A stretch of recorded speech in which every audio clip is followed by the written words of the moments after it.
Cuando uno escucha un comentario como este, se siente mal que bien inclinado a pensar en por qué determinadas propuestas nos resultan atractivas y de otras no podemos decir lo mismo. Y yo creo que en el caso del decrecimiento, la explicación es doble. Remite a dos elementos que no solo son distintos, son probablemente contradictorios entre sí. El primero subraya que, como espero inmediatamente tendréis la oportunidad de comprobarlo, la propuesta del decrecimiento es provocadora. Si el discurso dominante repite una y otra vez que resolveremos de manera casi mágica todos nuestros problemas, nosotros estamos diciendo lo contrario. Estamos invitando a recelar de las presuntas virtudes atribuibles al crecimiento económico. Siendo una propuesta provocadora, y voy a por la otra cara de la cuestión, es sin embargo una visión del mundo que tiene mucho que ver con algo que llevamos dentro de la cabeza, que toca fibras sensibles de tal manera que en modo alguno es ajena a lo que somos. Tengo la firme convicción de que cuando abandonéis este salón de actos, convendréis conmigo en que la perspectiva del decrecimiento se ha manifestado con mucha frecuencia, de manera espontánea, en vuestra vida cotidiana, a la hora de analizar hechos económicos, sociales u ecológicos elementales. ¿Cuál es la primera observación que quiero haceros? En la percepción dominante en nuestras sociedades, el crecimiento económico es, digámoslo así, una bendición de Dios. Lo que nos vienen a contar es que allí donde hay crecimiento económico hay también cohesión social, servicios públicos razonablemente asentados, niveles altos de consumo, la desigualdad, la pobreza, el desempleo, en fin, no ganan terreno. A mi entender, sobran las razones para recelar de todas estas supersticiones. Me vais a permitir que enuncie de manera casi telegráfica media docena de esas razones. Primera, el crecimiento económico no genera necesariamente cohesión social. China, bien lo sabéis, ha crecido espectacularmente en los 20 últimos años. No creo que nadie sostenga en serio que China es hoy un país socialmente más cohesionado de lo que lo era 2 décadas atrás. Segundo, la relación del crecimiento económico con la creación de puestos de trabajo es mucho más nebulosa de lo que pudiera parecer. Las economías capitalistas desarrolladas han crecido notablemente a lo largo de las 3 últimas décadas, en el transcurso de las cuales, y sin embargo, han procedido a destruir, en términos objetivos, puestos de trabajo. Tercera, el crecimiento económico se traduce muy a menudo en agresiones medioambientales literalmente irreversibles, que configuran un legado dramático para los derechos de los integrantes de las generaciones venideras. Cuarta, el crecimiento económico facilita el agotamiento de recursos básicos que sabemos no van a estar a disposición de esos miembros de las futuras generaciones que acabo de mencionar. Quinta, el crecimiento económico de los países ricos se asienta en un grado u otro en el expolio de los recursos humanos y materiales de los países pobres, algo que debiera configurar, que menos, un problema moral para todos nosotros. Agrego un sexto y último argumento. En términos individuales, el crecimiento económico facilita el asentamiento de un genuino modo de vida esclavo que nos invita a concluir, como acaba de adelantarlo Jesús, que seremos más felices cuantas más horas trabajemos, más dinero ganemos y, sobre todo, más bienes acertemos a consumir. Detrás de este modo de vida esclavo hay como poco 3 grandes pilares. El primero de ellos se llama publicidad. Bien lo sabéis también. Un conjunto de técnicas muy eficientes que nos obligan a comprar aquello que a menudo no necesitamos y, llegado el caso, más aún, aquello que objetivamente nos repugna. El segundo de esos pilares es o era el crédito, que permite que obtengamos el dinero necesario para adquirir eso que no precisamos. Y el tercero y último se asume la forma de la caducidad. Los bienes son producidos de tal manera que en un periodo de tiempo muy breve dejan de funcionar, con lo cual, mal que bien, nos sentimos en la obligación de adquirir otros nuevos. Siempre que me refiero a esto, del modo de vida esclavo, echo mano de una anécdota omnipresente en la literatura sobre decrecimiento. En una de sus muchas versiones está ambientada en un pueblo de la costa mexicana. Un paisano se encuentra medio adormilado junto al mar, un turista norteamericano se le acerca, entablan conversación y en un momento determinado el turista pregunta: ¿y usted en qué trabaja? ¿A qué se dedica? Yo soy pescador. Caramba, un trabajo muy duro. Trabajará usted muchas horas cada día, ¿verdad? Bastantes horas. ¿Cuántas horas trabaja como media cada jornada? ¿Qué sé yo? Yo le echo a la pesca un par de horitas o 3. ¿Pero qué me dice usted? ¿Y qué hace con el resto de su tiempo? Yo me levanto tarde, pesco un par de horas, juego un rato con mis hijos, duermo una siesta con mi mujer y al atardecer salgo con los amigos a beber unas cervezas. ¿Pero cómo es usted así?, reacciona airado el turista norteamericano. ¿Qué quiere decir? ¿Que por qué no trabaja más? ¿Y para qué? Porque si trabajase más, en un par de años tendría un barco más grande. ¿Y para qué? Con el paso del tiempo abriría una factoría aquí en el pueblo. ¿Y para qué? Más adelante montaría una delegación en el Distrito Federal. ¿Y para qué? Unos años después abriría oficinas en los Estados Unidos y en Europa. ¿Y para qué? Las acciones de su empresa cotizarían en bolsa. ¿Y para qué? Sería usted inmensamente rico. ¿Y para qué? ¿Qué sé yo? Al cumplir los 65 o los 70 años, podría retirarse tranquilamente y venir a vivir aquí a este pueblo, para levantarse tarde, pescar un par de horas, jugar un rato con sus nietos, dormir la siesta con su mujer y salir al atardecer con los amigos a beber unas cervezas. Todo aquello que se le prometía, luego de decenios de trabajo extenuante, era curiosamente aquello de lo que ya disfrutaba en el momento presente. Siempre que cuento esta anécdota, me veo obligado a reconocer que incorpora, eso sí, una fuga. No explica convincentemente cuántas horas trabajaba la mujer del mexicano protagonista, pero os pido que por una vez olvidemos esta dimensión de la discusión correspondiente. Segunda observación que quiero haceros.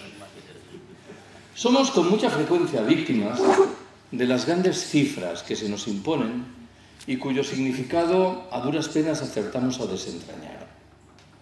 Voy a tirar de este hilo para formular dos observaciones que creo que tienen la virtud de situarlos en el centro del proyecto del decrecimiento. ¿Qué dice la primera de ellas? El gasto sanitario anual per cápita en Cuba en el año 2005 fue de $236.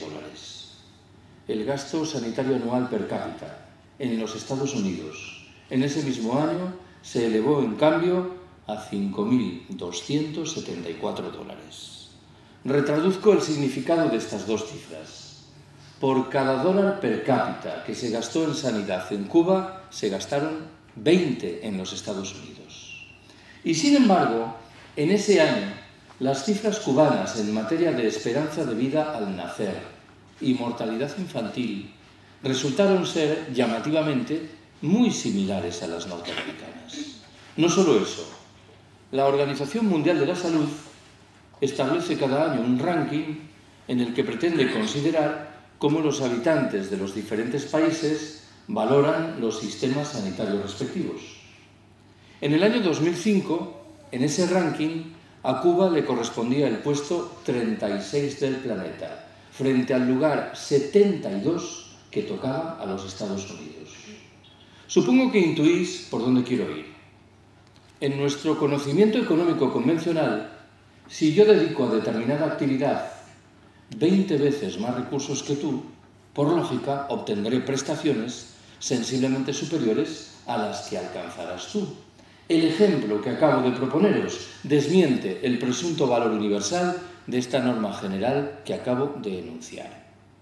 Para explicar, digámoslo así, por qué la sanidad cubana es más eficiente que la norteamericana, a buen seguro que habrá que incorporar la mención de determinados rasgos propios del sistema sanitario en la isla.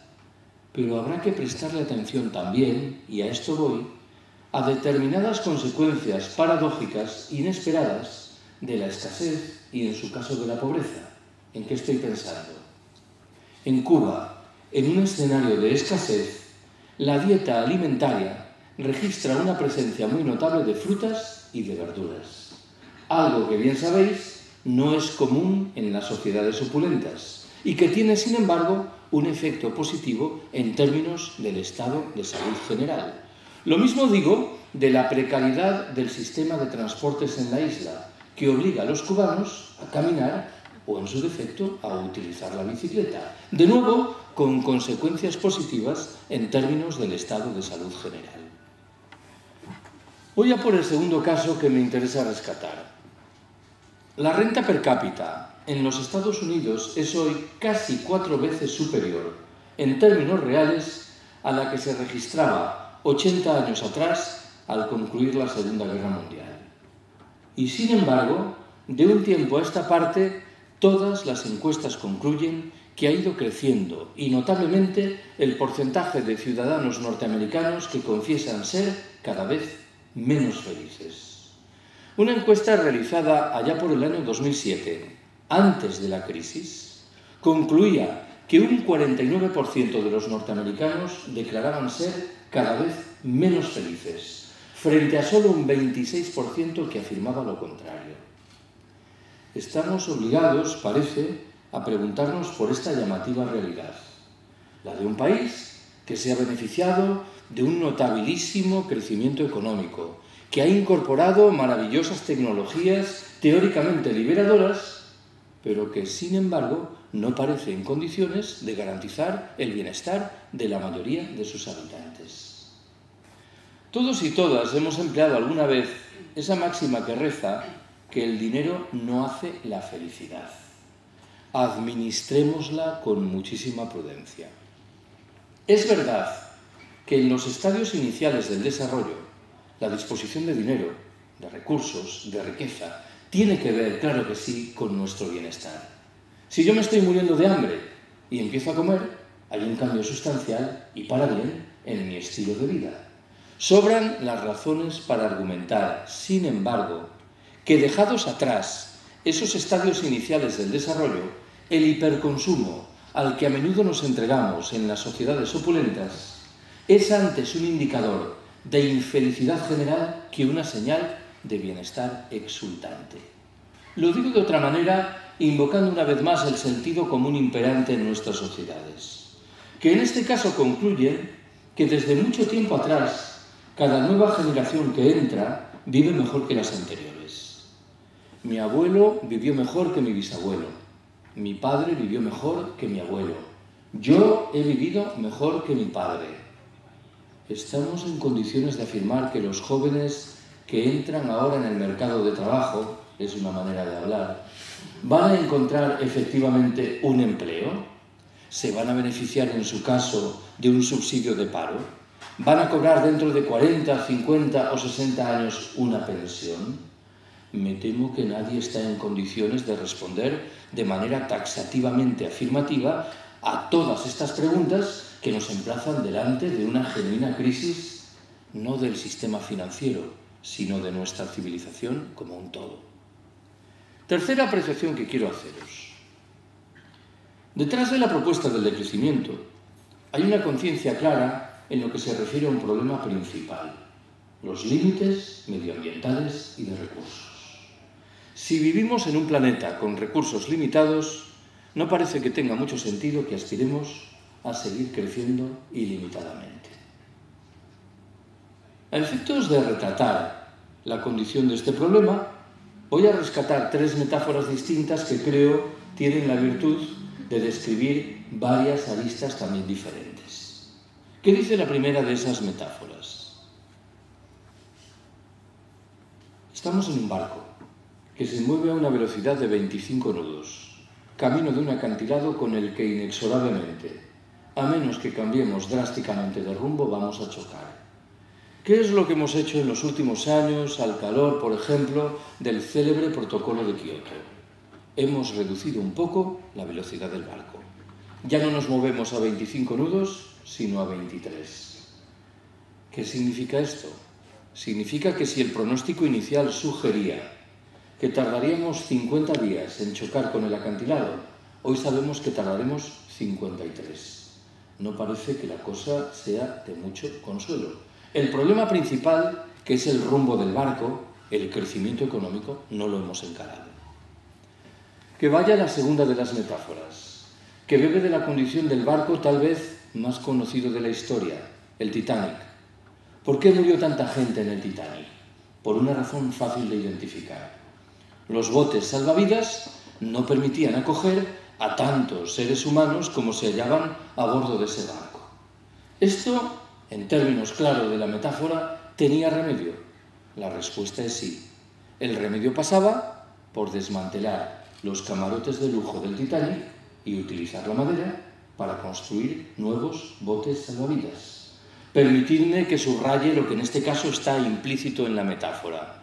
El discurso dominante, otra vez el discurso dominante, nos dice que debemos encarar la resolución de todos los problemas de tal manera que nadie pierda. Esta es una genuina estafa moral. Quienes nos han situado al borde del precipicio económico, social y ecológica, por lógica, tienen que perder. Voy a por la tercera y última de las metáforas. Imaginaos un lago en el que hay un nenúfar. Sabemos que el nenúfar se multiplica al ritmo de 2 por 1 cada día. Si el lunes hay un nenúfar, el martes habrá 2.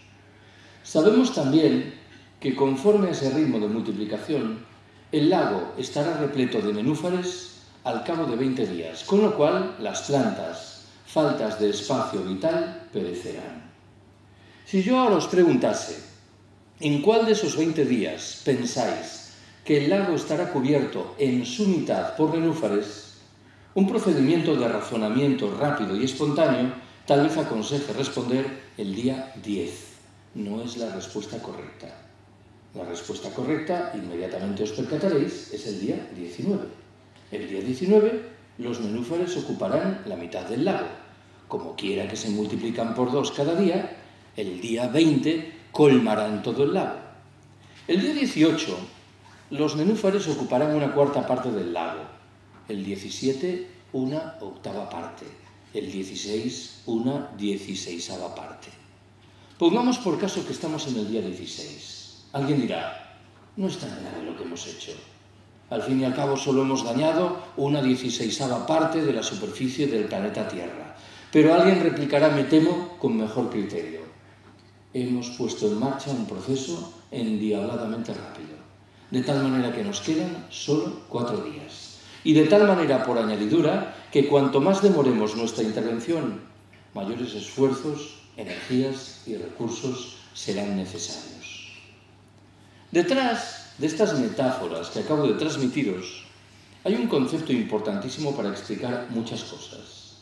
Me refiero a la huella ecológica, que en sustancia mide la superficie del planeta, terrestre como marítima, que precisamos para mantener las actividades económicas hoy existentes. Todos los estudios relativos a la huella ecológica concluyen que hemos dejado muy atrás las posibilidades medioambientales y de recursos que la Tierra nos ofrece, o lo que es lo mismo, que estamos chupando riquezas que no van a estar a disposición de los integrantes de las generaciones venideras. La huella ecológica española es de 3,5. ¿Qué significa esto? Que para mantener las actividades económicas hoy existentes en el Estado español son necesarias 3,5 veces el territorio hoy presente.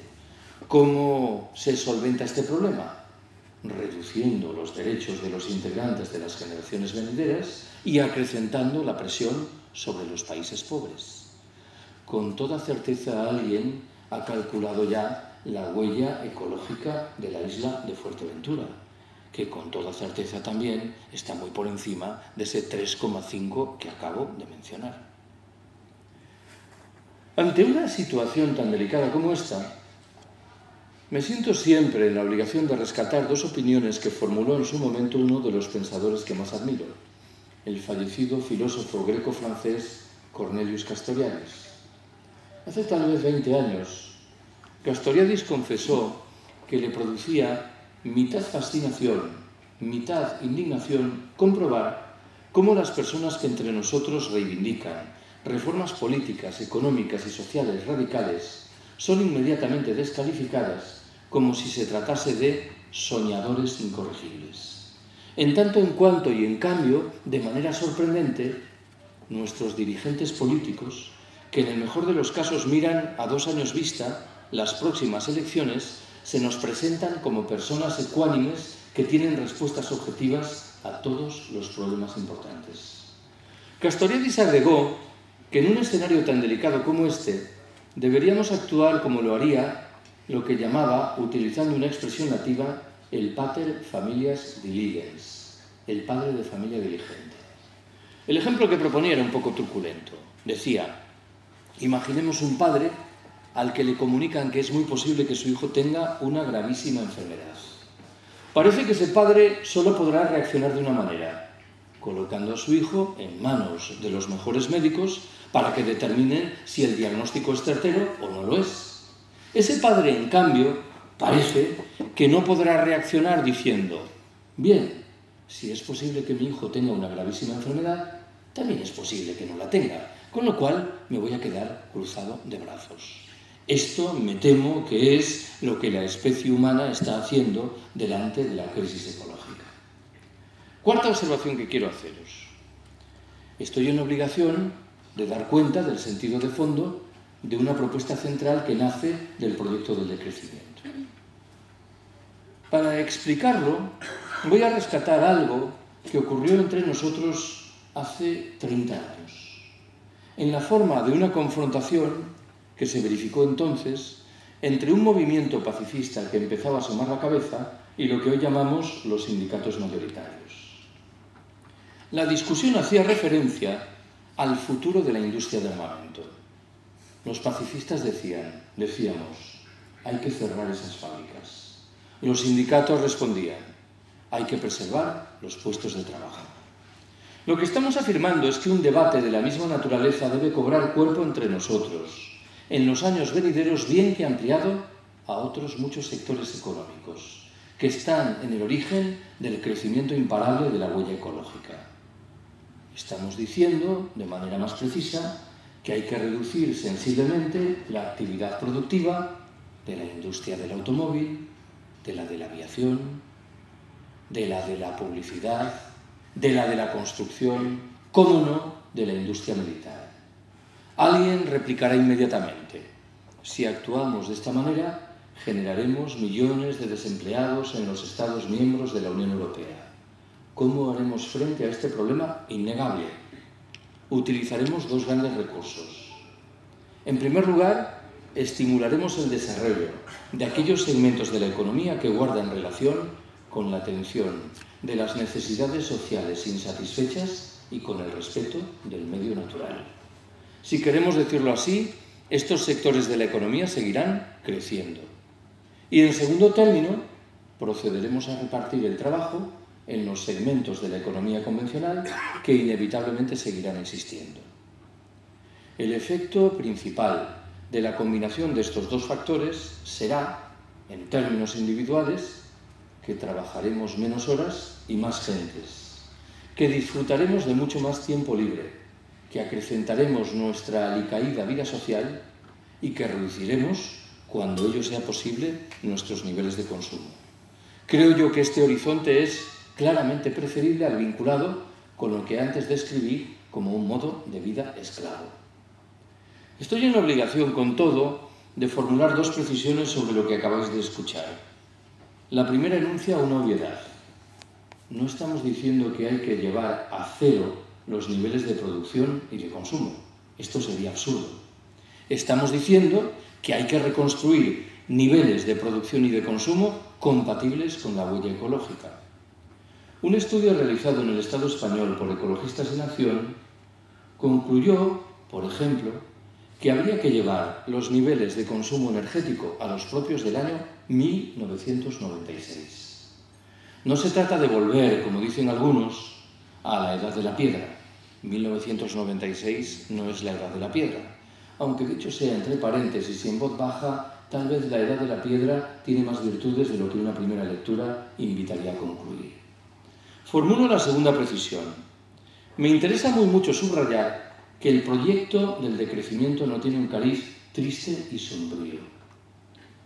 Su referente mental no lo aportan unos lamas que viven aislados en un monasterio en una cumbre del Himalaya, por respetable que pueda ser esta opción. Si alguien se pregunta, por ejemplo, ¿qué es lo que los principales teóricos del decrecimiento reivindican en materia de intercambio sexual? Reclaman, valga la paradoja, un crecimiento general de las relaciones correspondientes, que justifican sobre la base de ¿qué? De la necesidad de recuperar la vida social que hemos ido dilapidando, obsesionados como estamos por la producción, el consumo y la competitividad. Últimamente me da por contar que hace algo más de un año, en febrero de 2012, tuve la oportunidad de hablar sobre decrecimiento en la Asamblea Popular del 15M en el Escorial, en Madrid. Al final de la charla se me acercó un varón de unos 40 años de edad y me dijo: hay una cosa que has contado, Carlos, que me ha gustado muchísimo. Anda, ¿y qué es? Eso de que tenemos que follar más y mejor. Hombre, yo no lo he dicho exactamente así. No te importará, Carlos, ¿verdad?, que te diga un consejo. No, dímelo. Dilo al principio de la charla y luego ya sueltas todo ese rollo de la autogestión. Quinta observación que quiero haceros. Estoy obligado a subrayar que la propuesta del decrecimiento en modo alguno se agota en la reivindicación de la necesidad de reducir los niveles de producción y de consumo en los países ricos del norte opulento, que acarrea antes bien una demanda expresa de introducción de principios y de valores muy diferentes de los hoy imperantes. ¿Cuáles son esos principios y valores reivindicados, enunciados de nuevo de forma casi telegráfica? 1. Acabo de mencionarlo. La primacía de la vida social, frente a nuestra obsesión por la producción, el consumo y la competitividad. 2. El ocio creativo, frente a las formas de ocio, siempre vinculadas con el dinero que se nos ofrecen por todas partes. 3. El reparto del trabajo, una vieja demanda sindical que infelizmente fue muriendo con el paso del tiempo. 4. La necesidad inexorable de reducir el tamaño de muchas de las infraestructuras productivas, administrativas y de transporte. 5. La recuperación de la vida local, en un escenario de reaparición de fórmulas de democracia directa y de autogestión. 6. Y último, en el terreno individual, la sobriedad y la sencillez voluntarias. Alguien podría sentir la tentación de afirmar que esta media docena de principios y valores que acabo de enunciar nos coloca fuera del mundo, que nada tienen que ver con la organización pasada o presente de las sociedades humanas. Creo firmemente que no es verdad. Hay al menos 4 ámbitos importantes, importantísimos, en los cuales es muy sencillo rastrear la influencia de estos principios y valores. ¿Cuál es el primero? El que aportan muchas de las prácticas de siempre del movimiento obrero. Es verdad que la presencia de estos principios y valores es más fluida y consistente en el caso de la tradición libertaria, pero en modo alguno faltan en los de las demás tradiciones del movimiento obrero. Un segundo terreno de manifestación de esos principios y valores lo configura eso que de un tiempo a esta parte hemos decidido describir como economía de cuidados, protagonizada mayoritariamente por mujeres, materializada ante todo en el cuidado amoroso de niños y de ancianos, las más de las veces lejos de las relaciones monetarias y siempre ecológicamente sostenible. Una explicación razonablemente certera, creo yo, de por qué los movimientos por el decrecimiento se nutren mayoritariamente de mujeres es esta: una comprensión mucho más rápida, fluida y espontánea de lo que significan las reglas del juego correspondientes, que nace del vínculo de las mujeres con la economía de cuidados. Un tercer ámbito de manifestación de esos principios y valores lo aporta, no sin paradojas, la propia institución familiar. Estos neoliberales, que todo dicen fiarlo de la mano invisible del mercado, a buen seguro que no aplican las reglas del juego correspondientes en el interior de sus familias. Lo común es que en el interior de la institución familiar prime la lógica del don, del regalo, de la gratuidad. Para entendernos, cuando los padres costean los estudios de sus hijos, no lo hacen esperando obtener con el paso del tiempo algún tipo de contraprestación económica. Rescato un cuarto y último terreno de manifestación de esos principios y valores, el que aportan por igual muchos de los elementos de sabiduría popular de nuestros campesinos viejos y muchas de las prácticas cotidianas de esos habitantes de los países del sur que nos empeñamos en descalificar como si fuesen primitivos y atrasados. La historia se desarrolla en una región perdida de la Amazonia brasileña. Unos misioneros se adentran en esa región y se topan con unos indios que se dedican a cortar leña con instrumentos extremadamente primitivos. Los misioneros deciden hacer un esfuerzo y regalan a los indios unos cuchillos de acero inoxidable de fabricación norteamericana. Un par de años después, los mismos misioneros regresan a esa región perdida, se encuentran de nuevo con los indios y uno de los primeros pregunta: ¿y los cuchillos qué tal? Muy bien, responde un indio. Tardamos ahora 10 veces menos tiempo que antes en cortar la leña. Estupendo, tercia el misionero. Supongo entonces que estaréis produciendo 10 veces más leña que antes. El indio responde perplejo: no, señor, seguimos produciendo la misma cantidad de leña que antes, solo que ahora disfrutamos de 10 veces más tiempo libre para dedicarlo a aquello que objetivamente tiene que ver con nuestro bienestar, con nuestra felicidad. Me temo que este chip mental se ha desvanecido en nuestras cabezas de habitantes de las sociedades opulentas. Sexta observación que quiero haceros. Me interesa aterrizar con alguno de los conceptos que he utilizado hasta ahora de la mano de 3 debates más o menos vivos en el momento en el que nos encontramos. ¿Cuál es el primero de esos debates? Yo no soy una persona particularmente consecuente, pero arrastro algunas virtudes que nacen de mis carencias. Y una de mis muchas carencias es que no sé conducir, y en esas condiciones, y después de meditarlo mucho, he llegado a la conclusión de que era casi preferible no tener coche.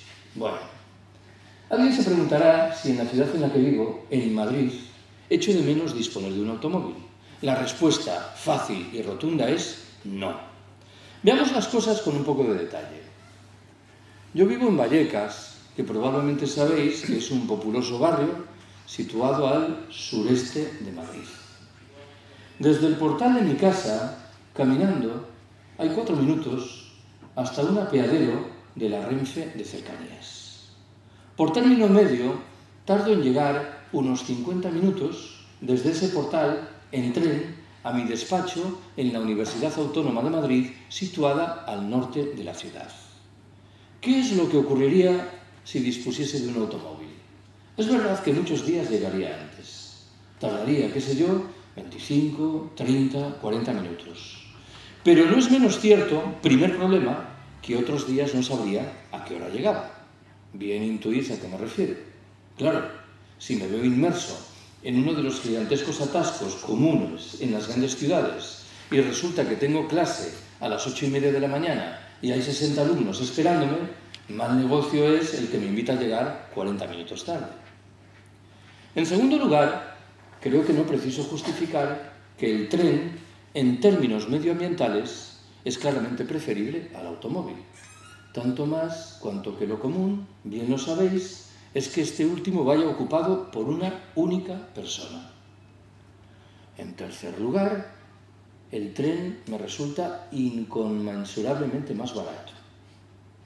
La literatura sobre decrecimiento está llena de exhortaciones dirigidas a las personas que disfrutan de un automóvil y encaminadas a que calculen cuál es el porcentaje de las horas que trabajan que precisan para mantener el automóvil. ¿Qué significa mantener el automóvil? Comprarlo, pagar los impuestos, las reparaciones, la gasolina, los seguros. ¿Cuántas horas de libertad efectiva permite el automóvil y cuántas horas de trabajo esclavo previo son precisas para mantener el automóvil. A menudo el cálculo es desolador. En cuarto término, yo en el tren puedo ir leyendo, algo que hasta donde llega mi conocimiento no debe hacer quien va conduciendo un automóvil. Menciono una quinta y última virtud. La estación de la Renfe de mi universidad, afortunadamente, está a 12 minutos caminando del lugar donde yo doy clases. Bien intuís a qué viene ese afortunadamente. Lo quiera o no, todos los días me veo en la obligación de realizar un ejercicio físico elemental que no asumiría si dispusiese de un automóvil. No me malinterpretéis. No quiero que esto se entienda como un alegato hiperfundamentalista contra el coche. Yo sé que hay personas que viven en determinados lugares o tienen determinados trabajos de tal manera que el concurso del automóvil es probablemente inevitable. Tengo, sin embargo, la certeza de que no es esta la condición abrumadoramente mayoritaria entre nuestros conciudadanos. Voy a por un segundo debate, que admitiré de buen grado que en una isla como esta, tiene un relieve limitado, pero que creo que retrata cosas interesantes. Cuantas veces tengo la oportunidad, subrayo que, a mi entender, nada retrata mejor las miserias de una sociedad como la española de hoy que la idolatrada alta velocidad ferroviaria. ¿Por qué digo esto? Por 4 razones diferentes. La primera refiere el destrozo medioambiental provocado por la construcción de las líneas correspondientes, nunca contabilizado en los cálculos de coste-beneficio. Muchas veces hemos oído que la irrupción fulgurante del AVE debe permitir la desaparición del tráfico aéreo entre las ciudades comunicadas por ese tren. Es una media verdad.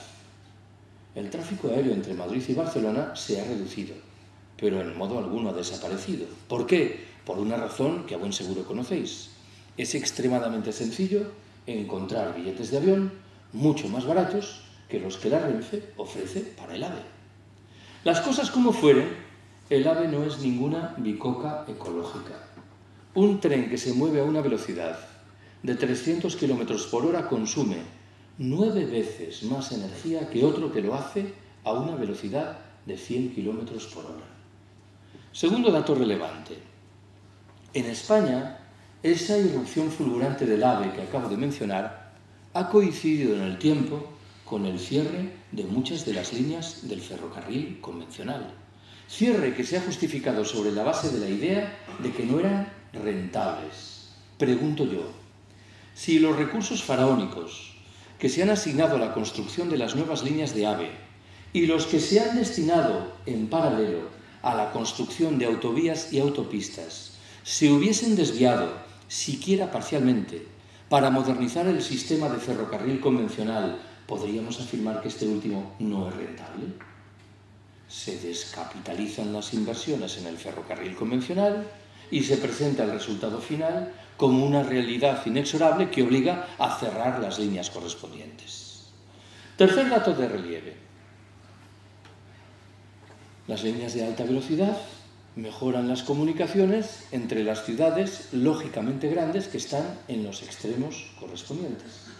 En su caso benefician a alguna localidad que se encuentra a mitad de camino, a costa de perjudicar palmariamente a todos los demás en virtud de un proyecto de estricta desertización ferroviaria. Yo soy gallego. A mí me gustaría poder contaros que en Galicia hay un lejano proyecto de construcción de una nueva línea de alta velocidad que debe comunicar las 2 ciudades más grandes, A Coruña y Vigo. No es un lejano proyecto. Las obras están muy avanzadas y hay quien anuncia la inauguración para el próximo año o como muy tarde para el 2015. Entre A Coruña y Vigo hay 150 kilómetros de distancia. Están previstas 5 estaciones: A Coruña, Santiago, Vilagarcía, Pontevedra y Vigo. Permitidme que ironice.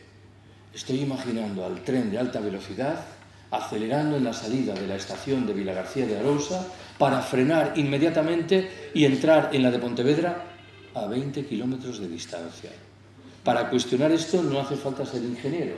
Estos trenes alcanzan velocidades notables cuando hay distancias respetables entre los núcleos de población que comunican. No era esto, sin embargo, lo que quería subrayar ahora. Buena parte del trazado de la nueva línea gallega de alta velocidad se solapa con el trazado de la vieja línea de ferrocarril convencional, que con toda certeza va a desaparecer, dejando sin un servicio público ferroviario a un sinfín de localidades que se beneficiaban de tal servicio desde hace bastantes decenios. Esto es lo que he intentado retratar de la mano del concepto de desertización ferroviaria. Menciono un cuarto y último dato. Hace unos años escuché en labios de un colega andaluz un comentario sobre esto que me pareció singularmente acertado. Dijo: la alta velocidad ferroviaria es un ejemplo de libro de cómo los integrantes de las clases populares celebran con alegría que con los impuestos que pagan se construyan nuevas líneas de alta velocidad que van a ser utilizadas en exclusiva por los integrantes de las clases pudientes. Hace 7 u 8 años, esta estimulante figura intelectual que es el expresidente del gobierno español, José Luis Rodríguez Zapatero, inauguró un tramo de alta velocidad entre Córdoba y Antequera, en Andalucía. El reclamo publicitario vinculado entonces con esa inauguración era la idea de que el trayecto en tren entre Madrid y Granada se reducía de 6 horas a 4 horas y media. Un par de días después de la ceremonia inaugural, apareció en un diario madrileño una carta de un granadino que confesaba haber realizado el experimento y certificaba que era verdad. Había ahorrado 1 hora y media de su tiempo en su desplazamiento a Madrid y otra hora y media en el regreso a Granada. Ahora bien, cada una de esas 3 horas ahorradas le costaba 18 euros más, un total de 54 euros. Y ojo que no podíamos hablar entonces, tampoco podemos hacerlo ahora, de un AVE Madrid-Granada. El tren que comunica las dos ciudades sigue siendo un tren convencional que hace uso, bien es cierto, en buena parte de su trayecto de la línea de alta velocidad. Cuando exista materialmente un AVE Madrid-Granada, las tarifas serán aún más altas de las que acabo de mencionar. El granadino en cuestión, el de la carta, que era un decrecentista sin saberlo, confesaba preferir el viejo tren, que le permitía leer 1 hora y media más por trayecto y que, no nos engañemos, le permitía ahorrarse 54 euros que no precisamente le sobraban.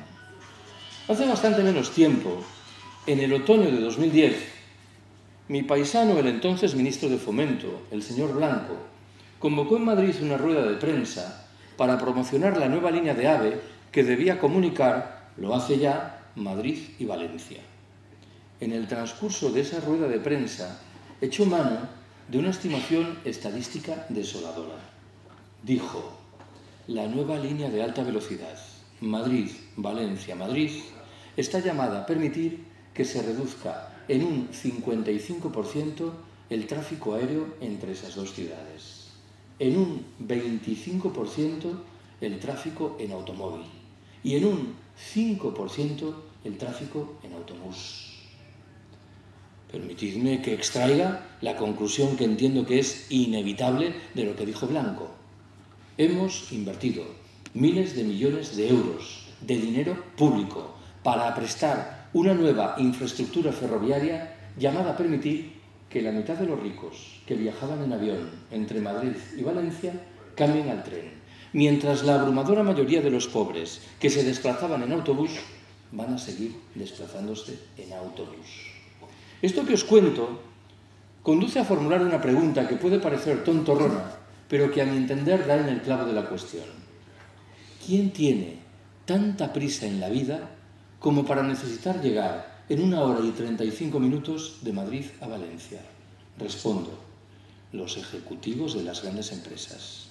Estamos trazando un sistema de transporte público ferroviario sobre la base de los intereses singularísimos de una escueta minoría de la población, mientras estamos propiciando que se degraden las posibilidades de transporte al alcance de la abrumadora mayoría. ¿Por qué digo esto? Alguien podría razonar ingenuamente diciendo: bien, si emerge una nueva oferta, la de la alta velocidad, pero no se dañan las ofertas anteriores, nadie podrá decir que pierde. No es esto lo que ocurre. Cuando irrumpe el AVE, desaparecen las ofertas con precios razonables de los trenes. Voy a por el tercer debate que anunciaba. Un compañero de departamento en Madrid, infelizmente fallecido hace años, repetía incansable que era firme partidario de la abolición plena de la pena de muerte, excepto en el caso de los arquitectos. Bueno, yo me tomo la licencia de sustituir a los arquitectos por los integrantes de esta genuina plaga contemporánea que son los tertulianos de las radios y de las televisiones. Ya sabéis, los todólogos, estas personas que suelen iniciar sus intervenciones diciendo «yo la verdad sobre esto no sé nada», para a continuación explicar esto y demostrar que en efecto y por una vez tenían toda la razón, que no sabían absolutamente nada. Hace un par de años, contemplando una tertulia de televisión, observé atónito cómo uno de los todólogos al uso, persona de argumentos siempre vaporosos y siempre serviles con los poderosos, aquel día parecía sembrado. Realizó, y no estoy ironizando, una reflexión, a mi entender, extremadamente lúcida, puntillosa, seria, sobre el delicado panorama energético que se nos echa encima en virtud del encarecimiento inevitable del petróleo y del gas natural. Cuando terminó su intervención comprendí lo que ocurría. Esa descripción tan lúcida, tan seria, tan puntillosa, obedecía al propósito expreso de subrayar que existía, pese a todo, una tabla de salvación. Bien podéis intuir cuál era: la energía nuclear.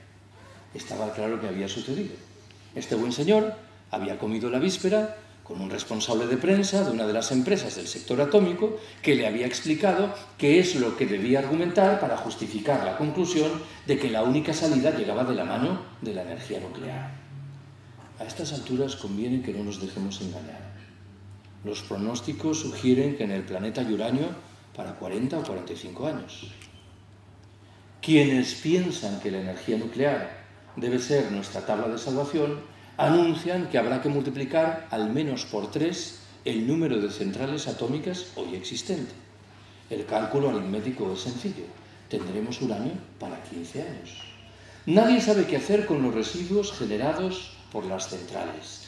La construcción de estas, de los edificios, es muy onerosa en términos de cambio climático. La energía que producen resulta universalmente cara y reclama las más de las veces de subvenciones públicas, por no hablar de los problemas de seguridad, un debate, bien lo sabéis, aireado por el accidente japonés de hace un par de años. Hace unos meses cayó en mis manos un trecho de una entrevista que Iñaki Gabilondo realizaba a esta otra estimulante figura intelectual, que es el expresidente del gobierno español, Felipe González. Le preguntaba por esto que tengo ahora entre manos, por el delicado panorama energético que se nos echa encima en virtud del encarecimiento inevitable de los precios del petróleo y del gas natural. González respondió que para hacer frente a esa situación había que arbitrar 3 grandes medidas. Primera, desplegar energías limpias y renovables. Segunda, diversificar las fuentes de suministro. Tercera y última, creo que cito de manera literal, reabrir mesuradamente el debate relativo a la energía nuclear. No me interesa ahora glosar lo que González dijo, sino llamaros la atención sobre aquello que significativamente no dijo. ¿Y qué fue lo que significativamente no dijo? Que teníamos inexorablemente que reducir los niveles de consumo energético, cuando parece que esta es la respuesta más lógica y elemental en un escenario de escasez. ¿Por qué González olvidó decir lo primero que tenía que contarnos? Me temo que en su caso la explicación no llega de la mano de la sugerencia de que tuvo una mala tarde, a cualquiera le puede suceder. Creo que el argumento sería muy ingenuo. Bien sabéis que González cobra mucho y bien desde hace años de una significativa empresa del sector eléctrico. Su silencio era culpable y connivente con los intereses de esa empresa. Para hacer frente al delicado panorama energético que se nos echa encima, tenemos que desplegar simultáneamente 2 grandes medidas. La primera es la primera de las mencionadas por González. Claro que sí. desplegar energías limpias y renovables, pero nunca al servicio de nuestro estilo de vida derrochador y despilfarrador, entre otras razones por una muy prosaica: no dan para eso. La segunda de las medidas pasa inevitablemente por reducir, que podemos hacerlo, los niveles de consumo. Séptima y última observación que quiero haceros. Hace 3 o 4 años se publicó en Francia un libro en cuyo propio título el autor subrayaba lo que entendía que eran semejanzas muy notables entre la crisis del año 1929 y la del momento presente. A buen seguro que cuando este ensayista francés echaba mano de esa comparación, en modo alguno deseaba transmitirnos un mensaje tranquilizador. No olvidéis que la crisis de 1929 estuvo en el origen del asentamiento de los fascismos en la Europa del decenio siguiente.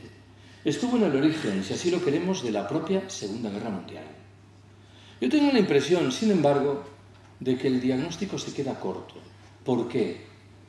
Nos hemos acostumbrado a utilizar la palabra crisis en singular para identificar la modulación financiera del fenómeno. Y olvidamos con demasiada frecuencia que en la trastienda hay otras crisis, ahora en plural. ¿En qué estoy pensando? En el cambio climático, que es una realidad que ya está ahí y que no tiene ninguna consecuencia saludable. En el encarecimiento inevitable, acabo de citarlo, en el medio y en el largo plazo de los precios de la mayoría de las materias primas energéticas que utilizamos. En los problemas demográficos que castigan en singular a determinadas regiones del planeta, en el mantenimiento de la situación de postración que padecen en todos los órdenes tantas mujeres, o en la persecución, en fin, y por dejarlo ahí, del expolio de la riqueza humana y material de los países del sur. Si cada una de estas crisis por separado es suficientemente inquietante, la combinación de todas ellas resulta literalmente explosiva. ¿Cuál es el escenario que se encuentra en la trastienda? Ya sé que el argumento que vais a escuchar a continuación es polémico y que uno puede ordenar los datos de maneras muy diferentes. La tesis que defenderé sugiere que si concentramos toda nuestra atención en la crisis financiera, es legítima la conclusión de que el capitalismo se encuentra en un momento singularmente vivaz. Alguien dirá, ¿cómo, si no, se atrevería a cometer agresiones contra derechos y libertades tan notables como las desplegadas en los últimos años? Eso solo lo hace un sistema estructuralmente vivaz y fuerte. Ahora bien, si ampliamos la órbita de nuestra atención e incorporamos las otras crisis que acabo de mencionar, me temo que la conclusión es diametralmente diferente. Y nos dice que el capitalismo ha entrado en una fase de corrosión terminal. El capitalismo es un sistema que históricamente ha demostrado una formidable capacidad de adaptación a los retos más dispares. La gran pregunta hoy, creo yo, es la relativa a si no está perdiendo dramáticamente los mecanismos de freno que en el pasado le permitieron salvar la cara. Si llevado de un impulso al parecer incontenible, encaminado a acumular espectaculares beneficios en un periodo de tiempo muy breve, no está cavando su propia tumba, con el agravante claro de que dentro de la tumba nos encontramos nosotros, de tal suerte que puede desmoronarse sobre nuestras cabezas. Lo digo de otra manera. Uno debe subrayar que históricamente, de siempre, el capitalismo ha sido un sistema injusto, explotador y excluyente. Pero convengamos que al mismo tiempo ha sido un sistema razonablemente eficiente. ¿En qué sentido? En el sentido de que permitía garantizar que la mayoría de los empresarios obtuviesen los beneficios que deseaban alcanzar. Hoy ni siquiera esto es evidente. Estos neoliberales que durante 3 décadas han rechazado orgullosamente todo tipo de intervención de los poderes públicos en la economía, ¿qué es lo primero que han hecho cuando las cosas han venido mal dadas? Utilizar el teléfono y pedir las preceptivas ayudas de los ministerios, de las consejerías, de los ayuntamientos. ¿Qué mejor indicador de pérdida de eficiencia y de corrosión terminal? Lo digo de una manera más. La imprevisión con la que el capitalismo obsequia la crisis ecológica, me temo, que nos emplaza ante la misma conclusión. Me viene ahora a la memoria que hace unos meses, en un acto público en no sé dónde, alguien me preguntó si pese a todo no apreciaba en nuestros gobernantes, los de hoy y los de antes de ayer, algún tipo de conciencia sobre los retos derivados de la crisis ecológica. Preferí echar mano de la ironía y recordar algo que a buen seguro también recordaréis vosotros. En el mes de enero del año 2011, Alfredo Pérez Rubalcaba, entonces vicepresidente del gobierno español, convocó en Madrid una rueda de prensa para anunciar una medida que, si queremos ser muy generosos, se desenvolvía por el buen camino. La de reducir la velocidad máxima en autovías y autopistas de 120 kilómetros a 110 kilómetros por hora. 4 meses después, en abril de 2011, el mismo personaje convocó en Madrid otra rueda de prensa en la que en sustancia dijo 2 cosas. La primera, que la medida de enero había producido los resultados apetecidos. La factura energética se había reducido en 400 millones de euros. Y además, vaya por dónde, se había rebajado el número de muertos en las carreteras. ¿Qué fue lo segundo que dijo Pérez Rubalcaba? Que de resultas de lo anterior se restauraban los 120 kilómetros por hora. ¿Cómo es que no hubo un periodista que se aproximase al cuello de Rubalcaba intentando estrangularlo? Estaba violentando las normas más elementales de la lógica formal. Si la medida produce los resultados apetecidos, lo suyo es porfiar en esa medida o agudizarla, no retirarla. Lo que me temo que está por detrás es algo que se retrata rápidamente de la mano de un sustantivo que no se asoma al discurso de nuestros políticos. Colapso. Ahí hay un libro que es una historia de España de la etapa 2014-2033 y que se convierte en una crónica de un colapso que en sustancia es el producto de la combinación de una agudísima crisis social, ya estamos en ella, del despliegue de fórmulas crecientemente autoritarias, también estamos delante de ellas, del cambio climático y del encarecimiento de las materias primas energéticas. Hace 7 u 8 años se tradujo al castellano otro libro, en este caso de un periodista alemán llamado Carl Ameri. El libro se titula Auschwitz, comienza el siglo XXI. Anuncio que tiro ahora piedras sobre mi propio tejado.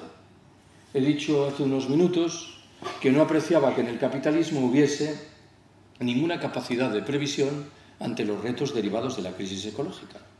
Pero ahora, como veréis, me desdigo siquiera solo sea parcialmente. La tesis principal que maneja Ameri en esa obra señala que estaríamos muy equivocados si concluyésemos que las políticas que abrazaron 80 años atrás los nazis alemanes remiten a un momento histórico, coyuntural, singularísimo y por ello afortunadamente irrepetible. Ameri nos emplaza antes bien a estudiar en detalle esas políticas. ¿Por qué? Porque bien pueden reaparecer entre nosotros en los años venideros, no defendidas ahora por ultramarginales grupos neonazis, sino postuladas por algunos de los principales centros de poder político y económico, cada vez más conscientes de la escasez general que se avecina y cada vez más firmemente decididos a preservar esos recursos escasos en unas pocas manos en virtud de un proyecto de darwinismo social militarizado. Creo yo que muchas de las medidas que ha postulado el anterior presidente norteamericano y que infelizmente ha heredado el actual hunden sus raíces en un proyecto de esta naturaleza, como creo yo que muchas de las medidas que la Unión Europea aplica de un tiempo a esta parte a los inmigrantes pobres que llegan a nuestras costas y aeropuertos hunden también sus raíces en un proyecto de esta naturaleza. No quiero ir, sin embargo, tan lejos en busca de un ejemplo que creo que ilustra bien lo que quiero transmitiros. Esta otra estimulante figura intelectual, que es otro expresidente del gobierno español, José María Aznar, repetía incansable una frase que solía pasar inadvertida. Decía: mi gran proyecto consiste en colocar a España en plenitud en el club de los países más ricos. Ojo con la frasecita. ¿Cómo reacciono yo ante ella? Imaginaos que yo abandono este salón de actos, que me encuentro con un compañero de colegio al que hace 30 años que no veo, que mantenemos la conversación de rigor y que en un momento determinado yo le pregunto: ¿y tú a qué te dedicas? Imaginaos también que él me respondiese: estoy intentando convertirme en uno de los hombres más ricos del mundo. Yo pensaría, claro, que me hallaba delante de un genuino imbécil, ¿no? No me malinterpretéis, no quiero decir que sea este el adjetivo que corresponde al expresidente del gobierno español, aunque tampoco voy a descartar por completo la perspectiva correspondiente. Aznar era por muchos conceptos un extraterrestre, pero el Aznar que se expresaba a través de esta frase no hacía otra cosa que verbalizar una querencia abrumadoramente mayoritaria entre sus conciudadanos, la querencia de una sociedad hechazada en la idea de que seremos tanto más felices cuanto más consumamos. Hace 10 años, bien lo recordaréis, el resultado de una encuesta disparó muchas expectativas entre nosotros. Un 92% de los ciudadanos españoles declaraban rechazar una intervención militar de los Estados Unidos en Irak. Hoy sabemos que aquel porcentaje tan alto arrastraba sus trampas. ¿Por qué? En parte por una razón casi biológica. A cualquier persona bien nacida le preguntan si apoya o no una guerra y experimenta un acto reflejo encaminado a rechazarla. Pero en parte por un motivo que creo tiene más peso. ¿Qué hubiera ocurrido si nos hubieran preguntado si estábamos dispuestos a renunciar a una parte significativa de nuestros ingresos con la vista puesta en permitir una masiva y restitutoria transferencia de recursos camino de los países pobres? Mi pronóstico es firme. De formularse tal pregunta, habría engordado espectacularmente la rúbrica del no sabe, no contesta, que es la manera ingeniosa de zafarse de las preguntas delicadas. Siempre que cuento esto recuerdo que hay un sociólogo belga que sostiene que en España, supongo que en España y en todas partes, junto a las 3 respuestas preceptivas de las encuestas, sí, no sabe, no contesta, debería arbitrarse una cuarta y última posibilidad a la que nos acogemos con enorme frecuencia, que es no sabe, pero contesta. Bueno, el problema de la frase de Aznar es que uno puede imaginar perfectamente esa misma frase en labios de su sucesor José Luis Rodríguez Zapatero. Y si alguien piensa que me equivoco, diré que he escuchado varias veces la misma frasecita en labios del sustituto de Aznar. La propuesta correspondiente no solo es profundamente egoísta, es escasamente inteligente. Los críticos de la globalización capitalista manejan desde mucho tiempo atrás un concepto que yo creo que es muy plástico, lo que llaman la sociedad del 20/80. Nos dicen, al calor de la globalización, un 20%, una quinta parte de la población planetaria, vivirá en la opulencia, mientras las 4/5 partes restantes se verán condenadas a una lucha feroz para sobrevivir. Ese 80% de desheredados acabará por llamar a nuestra puerta. No es esta en realidad la metáfora adecuada. Acabará por derribar nuestra puerta. Y ya no por solidaridad, sino por estricta inteligencia, convendría, parece, que arbitrásemos algún procedimiento para evitarlo. Acabo. He contado muchas veces que hace 3 o 4 años me invitaron a participar en una mesa redonda en la Facultad de Ciencias de la Información de la Universidad Complutense, en Madrid.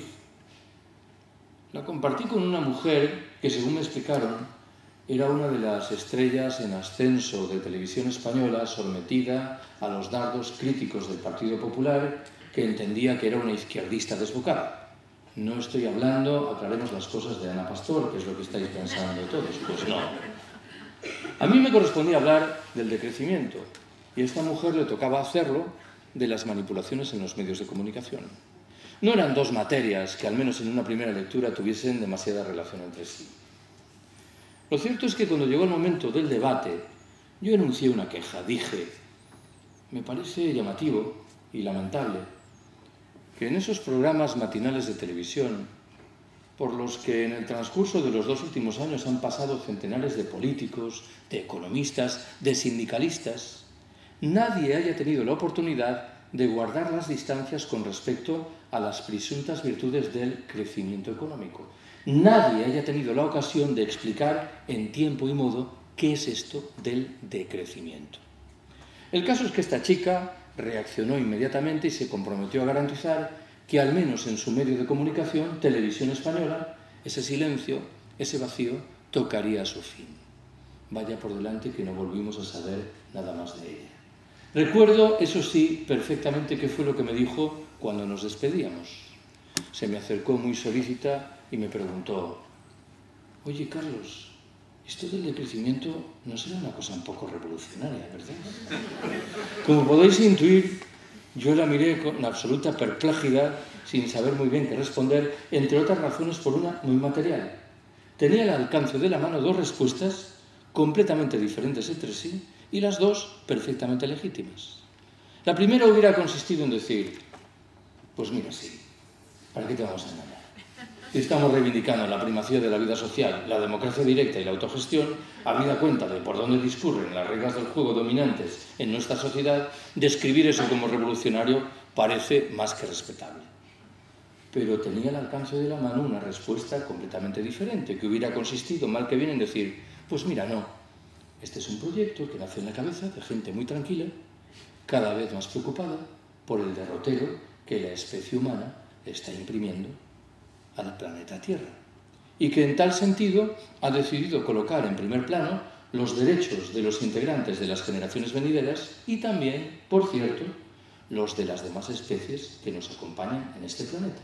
De tal manera que reivindicamos orgullosamente para nosotros la condición de conservadores, atribuyendo, claro, a este adjetivo un significado diferente del que corresponde a nuestros conservadores oficiales.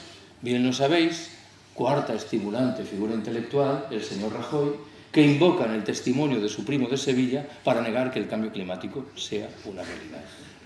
Si no somos capaces, en el norte opulento, de decrecer en virtud de un proyecto consciente, racional, paulatino, ecológico, social y solidario, acabaremos por hacerlo de mala manera, estamos en ello, de resultas del hundimiento del capitalismo global que padecemos. Gracias por haberme escuchado.